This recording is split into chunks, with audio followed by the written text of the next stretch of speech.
பொங்கல் திருநாளை நம்பியிருந்த மண்பாண்ட கலைஞர்கள் மழையினால் தொழில் பாதிக்கப்பட்டுள்ளதாக வேதனை தெரிவிக்கின்றனர். இவர்களின் கோரிக்கை குறித்து விளக்குகிறது இந்த செய்தி தொகுப்பு. தை பிறந்தால் வழி பிறக்கும் என்பதை எதிர்நோக்கி வாழ்ந்து வருபவர்கள் மண்பாண்ட தொழிலாளர்கள். அந்த காலத்தில் மண்பாண்டங்களில் சமைத்து சாப்பிட்டவர்கள் நீண்ட ஆயுளுடன் வாழ்ந்தனர். ஆனால் காலப்போக்கில் நவீனத்தின் மீதான மோகத்தால் பொதுமக்கள் சில்வர் பாத்திரங்களை நோக்கி சென்றனர். இதனால் பலரும் அரசு வேலையை தேடி செல்லும் நிலையில் சில இளம் தலைமுறையினர் பாரம்பரியத்தை பின்தொடர்ந்து வருகின்றனர். திருப்பத்தூர் மாவட்டம் கந்திலி அடுத்த பாரண்டப்பள்ளி கிராம பகுதியில் பாரம்பரிய மண்பாண்ட தொழிலாளர்கள் வசித்து வருகின்றனர்.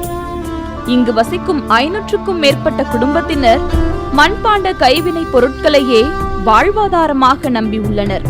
இவர்கள் மண்பானைகள், தெய்வ சிலைகள், தொட்டிகள் என பல்வேறு கைவினை பொருட்களை பிளாஸ்டிக் பொருட்களுக்கு நிகராக செய்து அசத்தி வருகின்றனர்.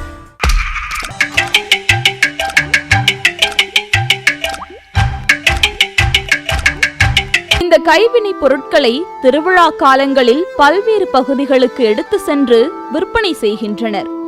இதன் மூலமே அன்றாட தேவைகள், பிள்ளைகளின் படிப்பு செலவு மற்றும் திருமண செலவுகளை பூர்த்தி செய்து கொள்கின்றனர். இந்நிலையில் கொரோனா ஊரடங்கு காரணமாக மண்பாண்ட தொழிலாளர்கள் பெரிதும் பாதிக்கப்படுகின்றனர். கார்த்திகை தீபத்திலாவது வாழ்வில் ஒளி வீசுமா என்று காத்திருந்தோம், ஆனால் ஒளி இழந்து நின்றோம் என கவலை கூறுகின்றனர்.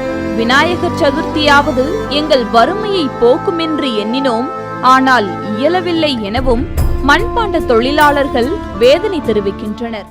நான் இந்த மண்பாண்ட தொழிலை பாரம்பரியமாக எங்கள் தாத்தா, எங்கள் அப்பா, நான் இப்படி பாரம்பரியமாக தான் செஞ்சுன்னுக்கிறோம். இந்த தொழிலில் எங்களுக்கு சொல்லிக்கிற மாதிரி ஒன்றும் இல்லை. விநாயகர் சதுர்த்தி, விநாயகர் வைக்கலாம் நேர்த்தி அப்படியே தடை பண்ணி அதுவும் நின்று போச்சு. தீபம் அகல் விளக்கு பண்ணோம், அதுவும் ஒன்றும் சமூக இடைவெளின்ட்டு அதுவும் ஒன்றும் வியாபாரம் இல்லை. இப்போ இந்த பானை போடலான்னா கார்த்திகை மாதம் மார்கழியெல்லாம் மழையாக வந்துடுச்சு. இப்போ பானை பண்ணி வச்சு சோறு வைக்க முடியல. தொழில் ரொம்ப கஷ்டமாக இருக்குது. இந்த பொங்கலுக்கு எனக்கு போதுமான வருமானமும் இல்லை, எந்த ஒரு இதுவுமே இல்லை. இதனால் அரசாங்கம் தான் பார்த்து எங்களுக்கு இந்த மழைக்கால நிவாரண நிதி 5000 to 10,000 கொஞ்சம் சேர்த்து போடணும். இதுக்கு வேண்டி கேட்டுக்கிறேன். எங்களுக்கு தொழில் செய்ய ஒரு செஞ்சு வெளியே அடுக்கி வைக்கிறதுக்கு ஒரு சமுதாய கூடம்ல, ஒரு சமுதாயத்தை கூடம் கட்டித்தரணும் நான் கேட்டுக்கிறேன். இந்த படித்த இளைஞர்கள்லாம் இப்போது அரசு வேலை நல்லா தேடி போய் தவறான வழி இதிலெல்லாம் மிஸ் பண்ணி இருக்கிறாங்க.